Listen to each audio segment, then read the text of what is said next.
On the left-hand side, go to Apps, search for Light Lab, click on the Light Lab app, choose an image file, and choose a preset.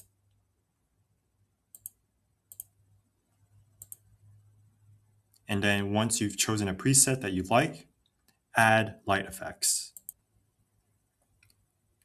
You can adjust the lighting circles on the image to adjust the light source.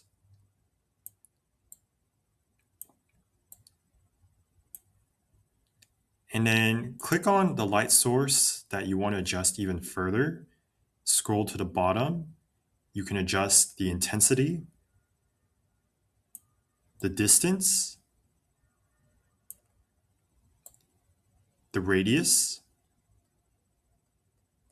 And I can also do it for the other light circle by just clicking on the color itself. And I can adjust the parameters here.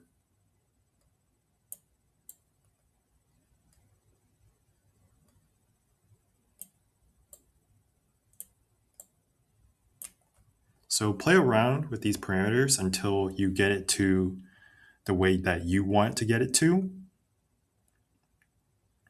You can choose to show the final image only. You can also start over if you want to choose a different preset. But if you're satisfied with the result, click Add to Design. This is a comparison between the two images after I used the Light Lab app. So on the left-hand side is the original image, and on the right-hand side is the image after I used the Light Lab app. If you have any questions or comments, be sure to leave it down in the comment section below. If you enjoy my videos, consider subscribing to my channel. Thank you and have a great day.